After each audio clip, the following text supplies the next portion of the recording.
1 2 1 2. It's your girl Regine. What it do? What it do? You are now listening to The Bold, The Brown, and the Opinionated podcast. What's up, y'all? What we talking about today? Let's get into it. Welcome back, my BBO Gang. It's your girl Regine, and we are back with another episode. Per usual, y'all. Thank y'all for tuning in. If you are not following me on Instagram, please make sure you're following the Bold, Brown, and Opinionated podcast page. It is simply Bold, Brown, and Opinionated on Instagram and Facebook, y'all. That's where we post all of our updates. So make sure you're following us. Make sure you're subscribing and leaving a review on Apple Podcasts, Google Podcasts, iHeartradio, Spotify. Wherever you are listening to this episode right now, make sure you stop, give us a rating, make a comment, and share with your friends and family, y'all. But enough of the introduction. I have a very, very special guest with me today. My mother, Mom. Hello. This is her first time on the Bold, Brown, and Opinionated podcast. And I'm so excited to have you. Thank you very much. My mom claims she listens to all my episodes, so we're going to see. I'm going to give her a little test to see if she remembers. I do listen, and I leave reviews. Okay, girl. So, come on now, sis. Don't play me like that. We're going to see. Mother's Day just passed. How was your Mother's Day, Mom? My Mother's Day was wonderful. I had a really good time, even though we're in this quarantine. I really was out all weekend. I don't know if I should be saying that, but I had one of the best Mother's Days that I had in a long time. So, and I got to enjoy it with family and friends and ate good food and just, felt appreciated. So it was very good. That's good, girl. I'm so glad to hear all my other mothers listening. I hope you enjoyed your Mother's Day, and I hope I hope you got to spend it how you like to spend it. So, y'all, this episode is going to be... What's the episode going to be about, Mom? We got to figure out a title. I don't know, because when I read the questions, I thought it was about you. It's not all about me. Which is okay once you explain it's your podcast. So I was like, okay, it could be about you, but maybe it could be about us. Yeah, it's going to be about us. And I asked my Instagram, that's why I'm telling y'all to follow me on Instagram, because I asked my Instagram followers what they wanted to hear me and my mom discuss. And y'all sent in some really good questions, really good topics, so we're going to dive into that. Let's just get right into it, Mom. You ready? I'm ready, Regine. All right, so you said you had a good Mother's Day, so we're going to dive into mother and daughter relationships, Mom. How do you maintain a good relationship with your daughters? I think maintaining a good relationship with your daughters is good communication. I feel like all my best communication comes from speaking with you and Mia. So my little best broke friends. I ain't broke no more. Kinda. No, she's not broke no more, but she be in my pockets too. Mia be in my pockets more, but she be in my pockets. And I felt like that really built a bond with us to be able to communicate. I know there's things that two sisters have that the mom don't be a part of, but I feel like our dynamic is really good, and just really having that open communication and not judging you on what you're doing or being negative, trying to spin something around with a positive.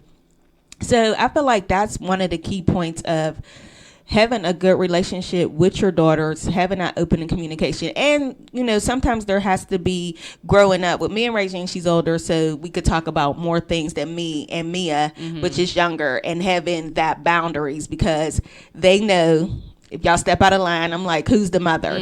So, sometimes you could cross the line with your daughters and you just put them right back in their place and then you keep it moving. But I know that's the biggest thing with me and my daughters is open communication. Yeah, I agree. I think communication, I think respect too, both ways. Like, as you get older, there's certain levels of respect that goes into play compared to like when you are younger, so it's like, so I think good communication and respect. But what advice would you give like a mother or daughter who's going through like turmoil with each other? They can't see eye to eye, or it's just like honestly, I don't even know if I could give advice because I haven't been in that situation. I mean, I have friends that been in that situation, and it was just like, oh, I really can't be like, because I don't know what works for you in your household. Right. I only know what works for me and my daughters. And I'm not big on having turmoil in our relationship, because I value it so much that I don't want to see us at a disarray, because Right. my kids mean everything to me. So it's like, no, I can't have that separation. So we're going to be able to fix it. But some things truly can be fixed. And sometimes people just don't get along. That's just like the world, whether they're related or not. It's just oil and water. It just is not going to mix. And all you could do is at the end of the day, be the best mother you can for your daughter, and just have some minimum relationship, and maybe not a big relationship, but keep in touch. But I really can't give no big advice, because I really haven't been in that situation to see what works and what don't really works. I just know what works for me and mine, and it's great. Right. That's true. Me and my mom, we had like some like minor disagreements and stuff growing up, but I feel like our whole relationship is, well, that's like teenage stuff. Like everybody in the teenage, like mother and daughter, get like that relationship gets tested, because like you just think you grown, you think you know everything, you want to do stuff your way. But like other than that, we've never like had any like big blowouts. Like it's never been like that. But it's just like the person we like, who we are. Like I would never like try to argue my mom down or nothing like that. So I don't know. Yeah, I think, and a lot of people says it, like my girls are a mini version of me. So basically I raised them to be a lot like me. They have their own personalities, but I promised myself to build the foundation so they could become who they are, but they all still have a lot of me in them to be. That's what makes them who they are. Right, I agree. I definitely agree. I think I'm a lot alike. I am a lot like you, but like you said, I feel like I'm literally probably like 90% of my mom and 10% of myself. I mean, not myself. I'm 100% of myself, but a lot of like my characteristic traits are like 90% of my mom, and then like 10% of me. That's what I mean. Like built the foundation, and just tried to be a good role model. And certain things I knew that when I grew up, I wasn't going to do to my kids, and certain things I wasn't going to tolerate, and I didn't want you to see. So it changed my dynamic of being a mother. Like I did not like this growing up, so I'm not going to portray that on my children, right? Or do the same thing. That's great, because that actually brings me to my next question. Like, do you feel like we've broken any certain statistics or certain things you've seen growing up? You was like, I won't have my daughters like that. Regine, you should know the biggest one. So of course y'all don't know out in the world, but I had both my kids at 15 and 16 years old, which I was super young, shouldn't have had kids, but things happen. So I think that's what made me drive and strive harder to be a good mom, because I didn't want my children to be a young mother. I didn't want them to have that statistic. My mom didn't really have me when she was like 19 or 20, but I was in high school with 2 kids graduating high school. So it was like, oh, when I have my kids, that is not going to happen. Like it was. So that was one thing that I really didn't want you and none of my children to endure. I wanted y'all to enjoy your childhood, enjoy your teenage years. I'm not going to say I didn't enjoy them, because I have a very good family support system. So I still did what I want to say did what I wanted to do. I still went to the prom. I still went out. I still went to parties, but I still had 2 little people I had to take care of. Right. And that's a whole different ball game. When you're a teenager, you're still a kid. So your children are growing up with you. So we're growing up together, like experiencing things together and making mistakes and fixing them. So I think that is like the biggest thing that I wanted to do. And I didn't really want my kids growing up in Homewood, because I grew up there. I didn't want them to not to get into like the second statistic, just to go back to about like the teenage mother thing, just to piggyback off of my mom said, like I knew, like for one thing certain in my life, I was not going to be a teenage mom. Like I knew, I would tell my friends I was watching 16 and Pregnant, watching Teen Mom, listen to my mom, like if I don't do nothing, I will not have a child young. Like all one of my best friends got pregnant when I was what?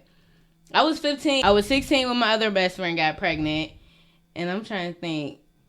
They all got kids around the same age. Like Lena, the only one I really had kids like a little bit later. She was like 19. But yeah, so all my friends had kids young. I'm like, I already know this ain't the life for me. Like if I didn't know it growing up from my mom telling me I ain't want to have a teenage, I ain't want to be a young mom. The MTV telling me I ain't want to be a teen mom.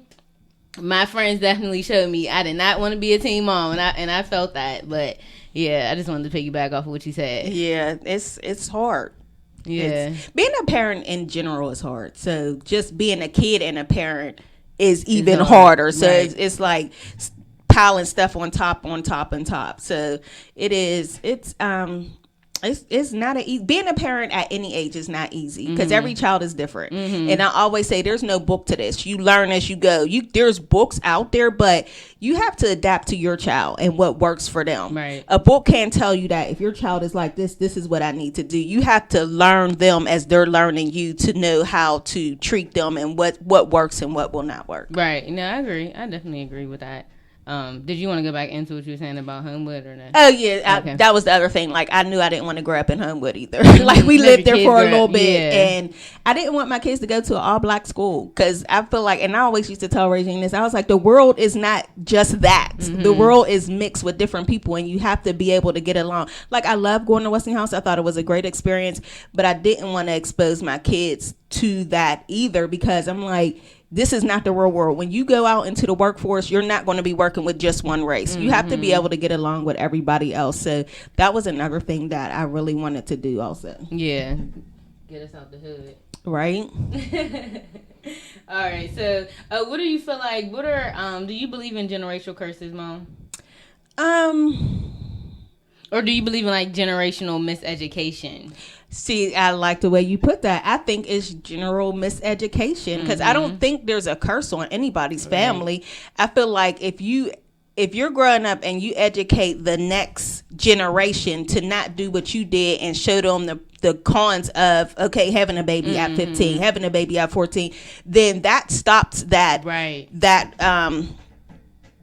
what do I want to say? I don't want to say curse again, but that stopped that miseducation. Yeah, that stopped that miseducation. Right. Because remember, I took you and Kayla to that sex education Kayla's class. my god sister. Yeah.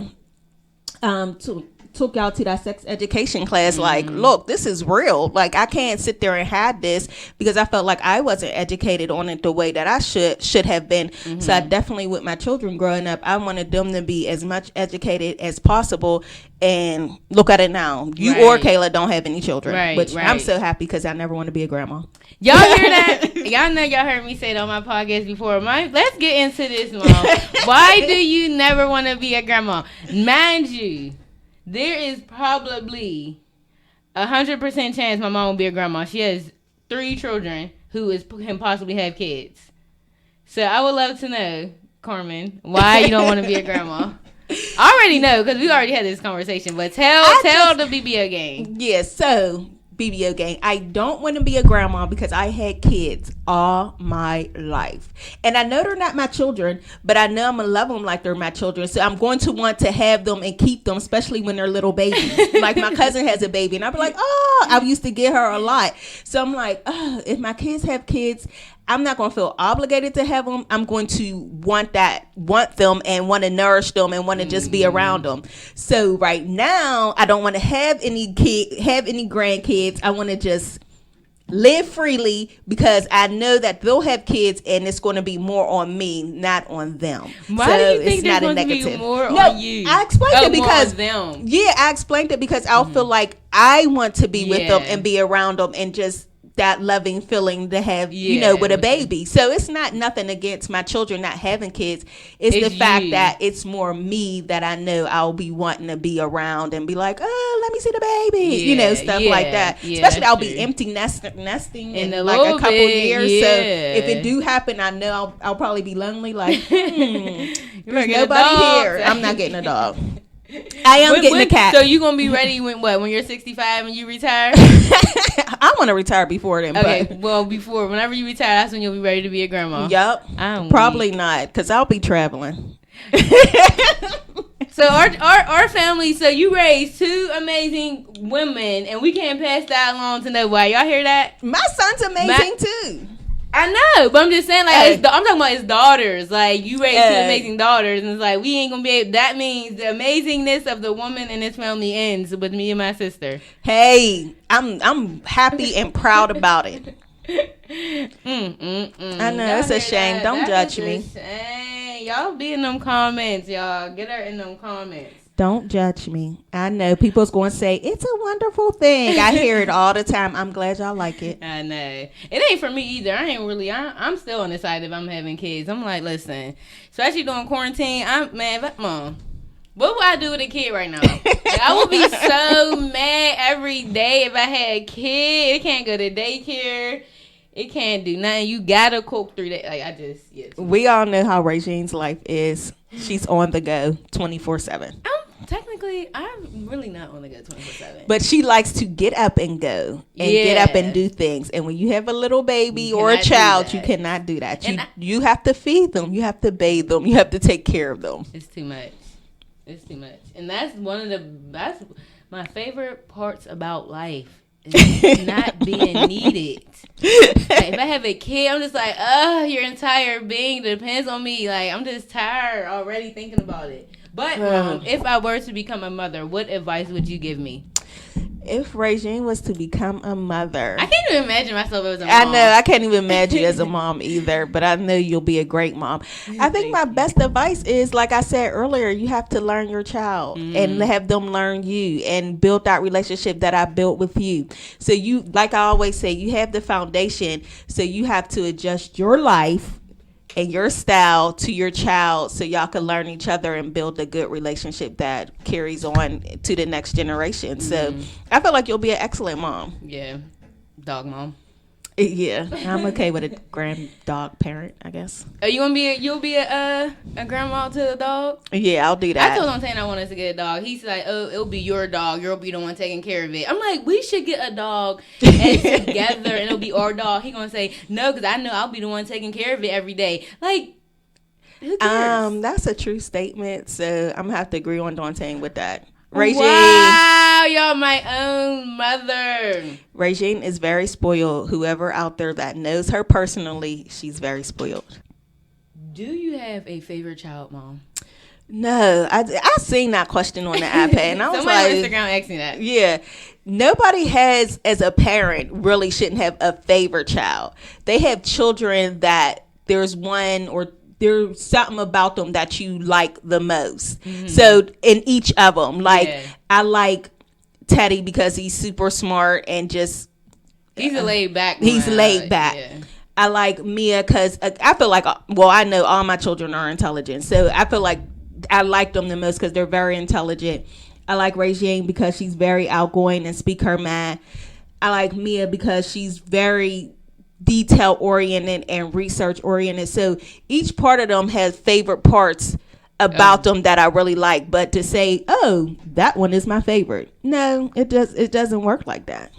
Right. Do you feel like you have a different bond with your sons versus your daughters? Like, do you feel like that bond is different? I feel like, yeah, that bond is different because your daughters are a little bit more close and open to you. Mm-hmm. Your sons is more protective of you.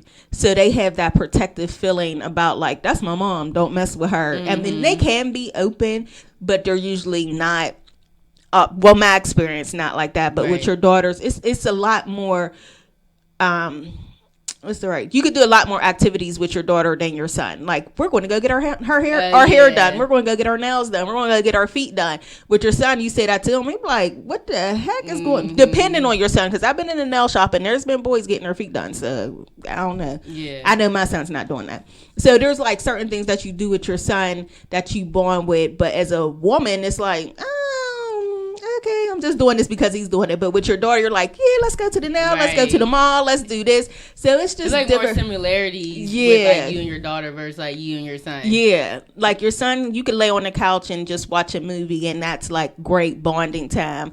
With your daughter, you laying on the couch, let's watch TikTok. So yeah, you do have a different relationship with your sons than you do your daughter, and it just happens like that. I don't know nobody who's be like, our relationship is the same, because they're different anyway, and they're different genders. So yeah, that's true. I can see how that can happen. Where would you like to see me in 10 years?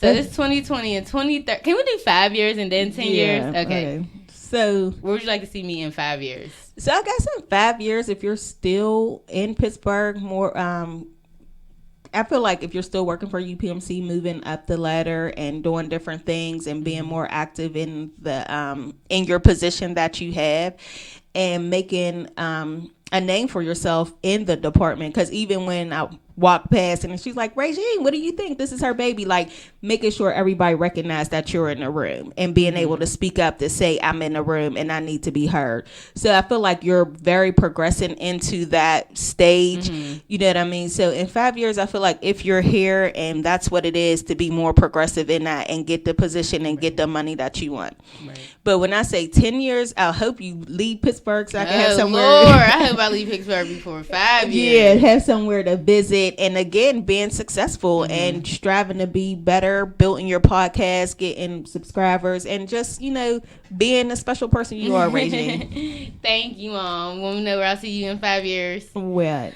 All right, so in 5 years, it'll be what? 2025?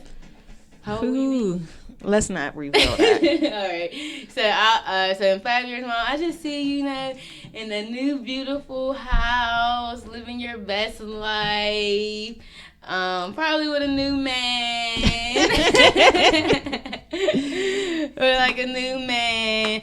I think definitely continuing to like grow within your company. I don't know if you want me to say, like within your company. Like, as I've seen you do, like, my entire life. So, definitely continuing to reach for the stars. You'll be graduated. I don't know. In 5 years, we might be in grad school together. I don't know. I'm not doing no more schooling. Mom, you never know. If you decide to go to grad school, I'm going to do it with you. Can you do one more year? Some grad programs only one more year. I don't know. I would really have to think about it. Literally, everybody really have to think about it. Yeah. So in 5 years, definitely progressing within your company. But I feel like you'll be more like on the side, like kind of what I do. Like you'll be more like human resources and like business and out of like the technical stuff within 5 years once you get your degree. I don't know. You'll just be happy. You'll have an empty house. Well, you in 5 years, you'll have an empty house in 5 years. And then in 10 years, I say the same thing. Yeah. Really, same thing. Continuing just to grow, become a better you. I don't know. 10 years is a long time. You might be a grandma by then. I might be a grandma by then. We'll see. Hopefully, my kids will be done with college. Right. Be married off and living their best life, and hopefully not in Pittsburgh. So then I'll be in 10 years, if they're gone, I can sell my house and move down there, long as it's somewhere sunny. Oh Lord, please let it be no somewhere snow. sunny. And speaking of marriage, Mom, do you see me getting married? So they say, and I don't know how true this is, if your mother ever got married, this is like superstitious. You are in line to get married. So I guess since I was married before, yes, you will be in line to be married. Can you see me as a wife? Regine, yes, I can see you as a wife. Am I the domestic type? No. So isn't like domestic and wife like no? Tell me. No, I don't. Domestic? Do you mean like cleaning up and stuff like that? Like domesticated, like you're definitely not domesticated at all. I mean, hey, yeah, people balance each other out. So like, if that's something you don't like to do, then you are not always, but you want to meet somebody who likes to do it. So you're like, oh, I don't like doing dishes. It's like, I don't have a problem doing dishes. So you want to meet somebody that's going to balance you out. That you don't be like, oh, I hate doing this dishes, and he knows. Like, I used to hate mopping the floor, but I still mop the floor. But that's another story. So stuff like that. You want somebody to balance you out. Yeah, that's true. But you're not domesticated. I don't know. It depends on what you want. Like, I definitely like being married already, and I'm older. I don't want to be like, this is my boyfriend. Like, I'm like 40 years old and I have a boyfriend. Like, I feel like I'm a teenager. Or I'll be like, this is my dude. Like, I don't even know how to introduce. Why do you feel like a boyfriend is like, why do you not like that? I just feel like it's kiddish. Like, I'm 40 something years old and not in my eyes, but it's just like, dang, I got a boyfriend. Like, shouldn't I be having a husband? But do you feel like that's like societal pressures? And maybe it is societal pressures, or maybe because I've been married and I was a wife and I had a husband. So it's like, okay, I'm not a wife no more and I don't have a husband, but I'm messing with this guy. He's really not a boy no more. So do I be like, this is my man friend? Like, so, or usually I'll be like, oh, this is my dude. Yeah. Like, and that still feels awkward. Yeah. You know what I mean? So I don't know. I definitely would like to get married again, because it's not even about the title of husband and wife. It's being somebody's wife that cherish you and, you know, will, like we said, balance each other out, and just having fun and traveling with, and just sitting and watching movies and eating popcorn or going out. Right. That companionship. Yeah. Yeah. I guess that's what a lot of people try to explain. Not a lot of people, but like some people try to explain it to me. But I'm just like, I don't really know if I'm trying to be a wife, because I feel like I have all that. But why? Like, I feel like when I look at marriage, I think of kids. Like, I'm not getting married unless I know I'm having a kid. Like, that's just how I think of it. That's what I told Dante all the time. Like, we're not getting married unless we know we're having a kid. Like, all right, in 3 years, we're going to have a child. So, all right, and then next year, we're going to get married. And then in 2 years, we get our house built. And then that third year, we're going to get pregnant. And then the baby's going to be here. Like, that's how I want to, like, plan it out. Like, but I'm like, I don't know. It'll be 10 years in July. And I'm like, shoot. That's my boyfriend, but I guess like when I get older, I probably will be like, all right, like, this is still just my boyfriend. Yeah. Like, and I feel like when you have, I'm not saying when you have a husband, but then you're entitled to more things than you just being a girlfriend. So God forbid something happened to him and he had life insurance. You're never going to get that. That's going to go to his mom. He has a job and he has a pension. You're not getting that. That's going to go to his mom. Right. So there is benefits. You know, there's a lot more benefits of being married than there is not less benefits. But you don't want to be married just to be like, oh, because I want to be married. Like, there has to be, like, I'm not just walking down the aisle just to be walking down the aisle to say I have a husband. But I know in my life, I was engaged for years, and I knew that the reason why we didn't get married, because in the back of my mind, I'm like, this is not going to last. And I told myself the next time I'm engaged and I walk down the aisle and I get married, this is till death do us part. Like, we're not splitting up ever again. So when it happened, got proposed the second time, and I really thought about it in hindsight's 2020, I'm like, I don't think this is going to last. And I already told myself, if it's not going to last, don't even do it, just because somebody proposed to you and they think they want a wife, but like, you're still not ready. Right. So I already had put that in my head. Like, if I'm being somebody's wife, it's definitely going to be, we going to be bearing each other. Like, so we touched on societal pressures early. Do you feel like you even have any societal pressures? Or like, if we think about me as generation, my generation, and your generation, what do you feel like the pressures have changed over the years? I think the pressures have changed over the years is weight. Like, I see it with Mia all the time, and I don't know if it's to clarify, Mia is 10 years younger than me, so 16, 20. She's 16. I'm 26. Yeah. I feel like her pressure is her weight and just Instagram and the Instagram models.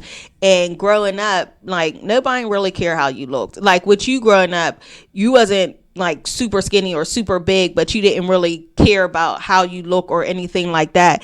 And that's what I really want to put into her. Like, you're beautiful no matter what.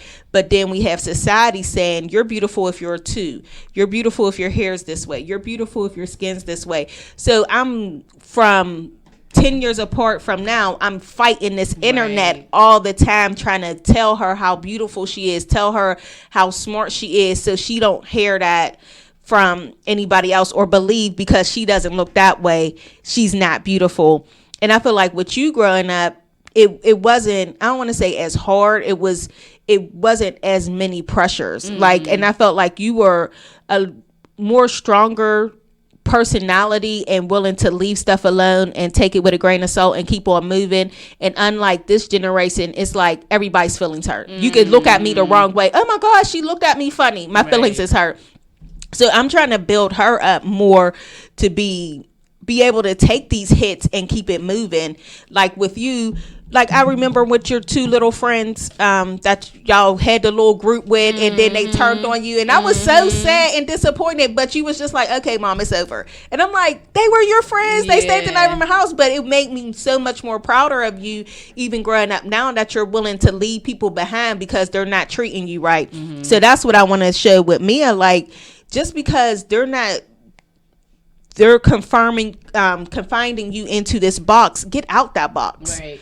Be who you are. Show them who you are and how great you are, and speak up for yourself. It felt like she did like a 360, like this little powerful girl speak her mind, and then the next minute it's like this girl in this cocoon, and I'm waiting for her to explode out into the beautiful butterfly that she is. Right. That was a perfect analogy. That's perfect analogy. Even for myself, I mean, you said it perfectly. Like, Mia definitely being 10 years younger than me, like growing up, I only had MySpace. You know, Facebook, Yeah. by the time Facebook, I was really on Facebook. I was almost out of high school, you know, so I had MySpace, but even MySpace, we didn't even have full body pictures. You know, you had a digital camera to get like a full body picture. So there is definitely, I would say, like 1,000 times more pressure for Mia, like her weight, her body, her everything, her hair, everything about her. But I would say the plus side of that is that Mia also has a lot more information and research just coming at her. Like, you know what I mean? If you have a question, you could literally just Google anything or go and do anything. Like, I feel like growing up, if I would have grew up 10 years, like if I would have been born like in 2004 instead of 94, you're just like the way you access information, even music, everything is just different. Like, so yeah, you definitely get information differently. And definitely just like the weight thing, just to look a certain way. Even the makeup. Like, makeup is super big now with like younger girls. Like, I remember when I was in 9th grade, my friend was like, I got some, what's the stuff you put on your eyes? Not mascara, some eyeliner. Some eyeliner. And all my friends was using it. She was like, I'm so addicted to it. I can't leave out the house without it. And I was like, I don't want none. Never even put it on, because I was like, I don't want to be addicted to nothing. You know, it won't be me. Just say no. So I was like, I don't even want no eyeliner. But even, you know, Mia been doing her makeup for how many years now? It's been a couple years now. And she's real good at it. Like, and she gets, you know, help from like YouTube and researching and stuff like that. That if I would have started playing the makeup when I was that age, I wouldn't have had that. You know, so I definitely think that's a bonus. You can learn. You can learn anything you want on the internet. Yes, that's so true. So I think. Yeah, like even like I guess when you were growing up, everything would have been trial and error. But then you could look something up and be like, oh, look how they tell you, like, don't do this because this will happen. So yeah, definitely the way you access information. Speaking of like just the way how we grew up differently. So Mia and Boo Boo go to private school. Boo Boo's my little brother, and me and my older brother went to public school. Mom, what do you feel like is the differences between us and them? No, I'm just kidding. What's the difference between private school and public school to you? Money. More than just some money. I'm just kidding. I feel like the difference, okay, back then I feel like school education was more valuable than it is now with the kids that go to public school. I feel like my kids would not be getting the same education 10 years ago that they're getting now. And just like with a lot of the drama that goes on with the school. So I was saying the drama that goes on with the school is a couple of people that I talk to, their kids go to school and they're fighting every day. I'm like, I do not want to send my children to school to fight. I need my children to go to school to get an education. I don't want them to be bullied or feared that they got to get up and terrifying. That causes anxiety in them, which can cause a lot of stressors that they do not need.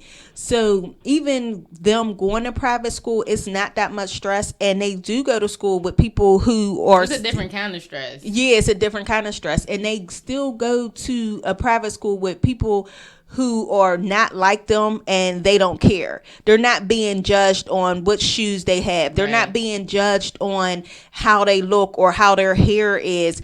They're being judged on how... Not even judged at all. They're going to school to get an education, and that's what the teachers are there to provide. There's no drama. There's no stress. There's only stressors, of course, in getting good grades and making sure you accomplish that, because I know they'll email me if they have a C-, and I'm like, that's passing. So my whole mind frame had to change about their grades and being in a private school. But who they are is who they're being accepted by. They're not getting bullied that I know of, but their tolerance on bullying is very high. You'll get kicked out. and they're going to school with people that they could build relationships with who already have connections within Pittsburgh if need be. Mm-hmm. So it's just like, I want, my biggest thing with my kids, I always tell them, everybody could take everything away from you but your education and what you know, and you could get it all back. So them being in a private school, they're getting the best education, they're getting prepared for college, and being able to adapt in college because they already have the training from being in the private school. Right. So that's private school. How do you feel about public school? I feel like when y'all went to public school, like I said, it was, I didn't feel like it was as violent and as troubling as it is now. Mm-hmm. And I feel like the education scene appeared to be a lot better, and you were still successful, and you didn't have those stressors of going to school and fighting. And even still, like, with y'all didn't have like the best looking clothes, but y'all still look nice, and you didn't come home and say, oh, somebody was picking with me because I didn't have a new pair of Jordans on. Mm-hmm. Or anything of that sort. So I feel like with the public school, when you went, it was completely different to now, because we're dealing with different generations, we're dealing with different parents too. Mm-hmm. And I feel like that plays a part in it too. I have cousins that are teachers, and they could tell just how the child's going to act. That's how the mother's going to act. So if the child's mouth is smart and she's just real disrespectful, when she called out mother, guess how the mother is? The same exact way. And as being a teacher, I commend them, because they're getting fighting students and stuff like that, and I'm like, where does the respect come in that? Right. I don't have that worries about my kids going to a private school seeing teachers get beat up. That's just crazy. Or anybody talking to adult disrespectful, because I didn't bring them up to be like that in that manner. Right. No, I agree. And I feel the same way. In private school, they're more worried about your grades than they are about your appearance. But like my mom said, I do feel like when I was coming up in public school, I feel like it was a lot more like diverse. It was like equal white and black. And it was like, you know, there was like people, you had a certain group of people who only worried about getting dressed, and you had your bad people, you had your, you know, the sports people, and you had just like, you know, your normal people as well. I feel like in private school, it's just like everybody's just one, you know what I mean? Mm-hmm. Everybody's just one. So I definitely feel like it's not like as clicked up. And of course the education is a lot better, and more so than education, the connections are 1,000 times more better. So I agree. I see both. Yeah. Crazy. Yeah. All right, Mom. We like 45 minutes in, girl. You know, wow. My BBO gang, they don't be liking to listen that long. So we going to finish it with 2 more questions that followers ask us on Instagram. Okay. First question. When were you the most proud of me? When was I the most proud of Regine? February 12th, 1994. Mom. You were proud of me since I came out the womb. The day you came out the womb was the day I was proud of you. I knew you was going to be something special. Oh.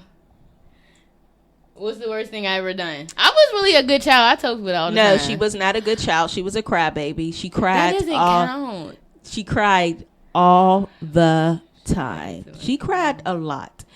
Does that count, y'all? Please let me know. Does that count if you're a crybaby? I think you can still be a good child and be a crybaby. You were okay. So no, I'm just kidding. You were. I feel like all my children are good. So yeah. I could be biased, but that's my opinion. The worst day, I don't know. Kids just be kids. I don't have a day that I go back to and I be like, oh, I wish I would have killed this girl. We didn't have that relationship and didn't grow up in that type of environment. So there's not a day that I thought of and be like, let's rewind it. So yeah. I mean, you were a kid, things happen, and you do kid stuff, and then we move on. True. So I don't have a day. I don't with any of my children that I'll be like, this was the worst day of my parenting life. No, we ain't lit like that. Right. Like I was trying to think, like, what's the worst thing I ever did? I can't even remember. Yeah, we have. Yeah, that's what I'm like, kid stuff, and it was like a lot of responsibility on you that I look back and be like, I can't take that back because we all had to pitch in during that time, and we all had to, do what was necessary. So, right. Not so, but I appreciate it. You're so mature. You've been so mature. I'll be like, well, me and my brother and sister have been 10 years apart, right? And I swear my mom and them used to make me keep her all the time. Listen, false. True facts. True. That's why I don't feel like I need a kid, because I have 2 kids. That's not true, people. They're That's just not called my brother and sister. Y'all, I'm telling y'all. That's why. That's another reason why I feel like I know how much burden a child is. And they're not burdens. Wow. Children are burdens. And I have 4 of them, so I have 4 burdens. They're burdens to a certain extent. You know, they're just a burden you can't get rid of, so you accept it. For a mom, I'm not even kidding. I read this status on Facebook. I'm gonna ask you this question too. I read this status on Facebook, and it said, "How long did it take y'all to love y'all babies?" And there was women on there commenting like 3 months, 6 For months, real? 1 year. This one girl was like, I ain't like her at first. I thought she was annoying, but then I grew to love her. Wow. Like, do you grow to love your children? I never felt that way about any of my, and I'll be honest to everything. Like, I don't be honest to God, but I never thought like ever in my life, soon as I had y'all, soon as I built that bond in y'all in my stomach, I loved y'all. Yeah. So But okay, I know there's been a time where probably me and Ray Sean was crying at the same time we was younger. You just like, oh, I'm just so sick of these kids. I was a kid, so I don't feel like that really. I can't. Yeah. I just was like, oh well, but I still feel like I had great kids, so I don't even remember y'all crying at the same time that I'm like, I'm leaving this world. I still lived my life. I don't want to say live my life, but I still went to school. I still went to parties. I still had fun. Like my mom had y'all when I wanted to do stuff, or I had close people, would do stuff, had y'all, whatever that I trusted, and you know how I am, like. My kids really don't go nowhere. Extremely homebodies because I didn't trust people. People are crazy, so I have this freakish thing in my head all the time. But other than that, no, I don't think there was a time that I was like, and even when I had me and Teddy, Teddy was such a good support. Like even going, you have postpartum when you have your children, but he was always right there, like making sure like I was okay. So that was definitely a blessing having those two, and then having y'all when I was a kid. I'm like, it wasn't fun, but I'm like, these is like little baby dolls. Like, but then getting up in the middle of the night, I didn't have to do that. My mom still came and got y'all. So, I mean, and when I had me and Teddy would get them in the middle of the night. Right. So having children, my experience was pretty great. Experience. Right. Like it was nothing. I guess I should have asked this in the beginning. Because you brought up your support system. What advice could you give mothers, or even really young mothers in particular, who feel like they don't have a support system at all? And it's like, especially being quarantined in the house for so long, like. Oh, that's a struggle. Like I see, that's what I said. I can't really go off of other people's experience. I really can only go off of mine. Like if you don't have a strong support system, I don't even know where you reach out to get one. And I thank God that I did grow up with one, because the dynamics could have changed a lot. Like things that should have went right could have went left, and vice versa. So that really helped me grow into the person that I am today, the woman that I have grown into from that child having kids when they were a kid to the woman that I am today, and the decisions that I made because of my support system, because looking back and not feeling rejected, you know what I mean, having kids at a young age, not feeling like the world is coming to an end. It was like, okay, let's keep on moving. You know what I mean? So I feel like it's hard when you don't have a support system, because who's pushing you? Right. Who's keeping you going? I mean, your kids do to an extent, but you still got to have people in your corner that's cheering for you, whether it's silent or loud, to hear you, to be better, to do better. What's my biggest thing? I'd be like, you know better, you do better. So I had to know what I need to do to be better than what I was the day before. Right. So that really helps. So I know it's a struggle when you don't have a support system. I know it could be very hard and difficult, but you still got to keep on pushing, because you're doing this not just for you, but for your children. Right. And that's perfect advice to leave us out on, y'all. Mom, thank you again for coming on the Bold, Brown, and Opinionated podcast. I appreciate you. I love you. I'm telling you, I would not be the woman I am if it wasn't for my mom, watching her growing up, and just the ethics, the morals that she instilled in me made me the woman I am today. Every lesson you taught me, every experience we've been through together. If this was my world, Mom, I'd give it to you 100 times over. I love you too, Regine, and thank you for having me on here. Hopefully you'll invite me back and I didn't talk too much. And we out. Deuces.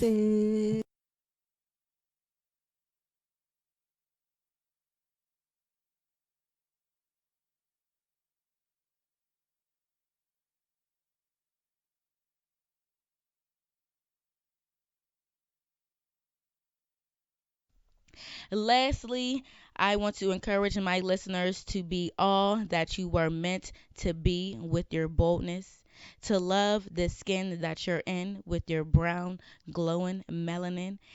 And remember, just because you're opinionated does not mean you're angry. So never be afraid to have an opinion.